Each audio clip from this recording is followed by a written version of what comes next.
Thank you so much, Alan. I'm Dr. Christina Bellamy. I'm one of the directors in the Teaching and Learning Department that oversees some core curriculum.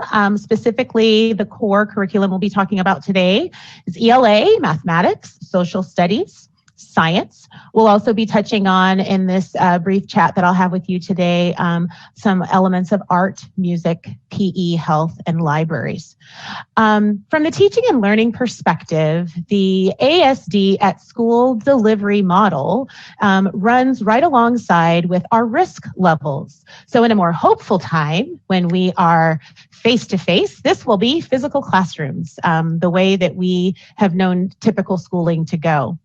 In a medium risk model, we'll be looking at blending the three different elements of live instruction face-to-face, recorded instruction, so opportunities for some things to be recorded and then families and students can access at a later time, and then live online activities. Currently, we are in a high risk, and so we will be returning in this high risk level for in ASD at school delivery, which is fully online. One of the changes or nuances from what we experienced in the spring as a response to our COVID pandemic to now is that instruction will not be supplemental or not count per se for elementary students. There will be grades given.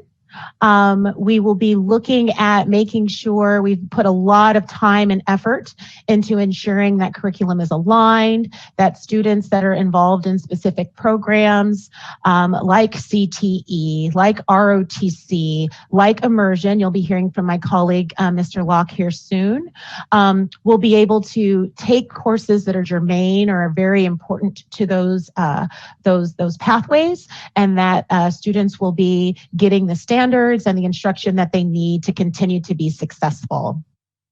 Okay, so as we continue on, I guess, along the Canvas course modeling here, those courses have been aligned to what you've heard Dr. Johnson speak about, which is the cohort quarter model.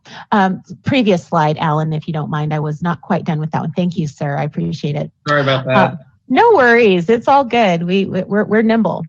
So all of our content that has been designed by Anchorage School District teachers, amazing support from our teachers. We had over 400 teachers working this summer to build meaningful, rigorous, and relevant content for the ASD at school delivery model, regardless of which risk level we were in. Very proud of the work and the time that they put in over the summer to make sure that our curriculum was integrated. And this will be used for all of our neighborhood schools, and some of our alternative schools will be using it as well. The emphasis will be placed in English language arts, math, science, and social studies. That will look a little different in secondary on how that integration runs versus elementary, but again, the emphasis is on those 4 core subjects. However, we still want to offer choice and find that very valuable in a student's well-rounded education. And so at all levels, K through 12, students will have opportunities in art, music, health, PE, and library as they would typically. Next slide, please. A feature that we are extremely excited about and find a lot of urgency around that is different from the spring is around the assessment that we're doing with our students to make sure that we are identifying first and foremost their strengths, their areas of that need more focus. I tend to not like the word weakness, but there are areas that need some more focus, and then how they're growing, both in reading and math. And we're doing this through iReady, which is a diagnostic tool that has a very close tie to the instruction that we do with students on a daily basis.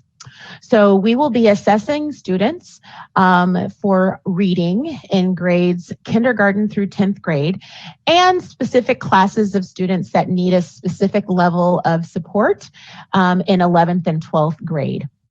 In math, we will be testing all students, kindergarten through 8th grade, using the iReady assessment. And then we'll be administering a different assessment for our 9th through 12th graders in math called ALEX. Again, the reason that this is so important is it helps us understand where we need to meet our students so that we can grow them this academic year. These programs have the instructional component that allows students to, after they've taken the initial diagnostic assessment, it places them in a program that's at their instructional level, so that when we are in times needing to an online, so for example, Dr. Johnson talked about that Wednesday being a date that would be online for students, particularly for our 9th and 10th grade students in reading and our 8th grade students in math. This is a great opportunity for them to be accessing and utilizing the iReady instructional tool that will help them continue to progress and get practice at their instructional level. This approach really does help us intervene for students that might need a little bit more support and accelerate students that have shown that they are ready for more challenging curriculum. Both teachers and students with these programs will have online access to review student progress. And teachers are able to, from the assessment, make groupings and schedules so that they can meet with students in small groups around areas of focus or acceleration as needed. So from the curriculum and instruction side of the house, that is what ASD at school looks like for us.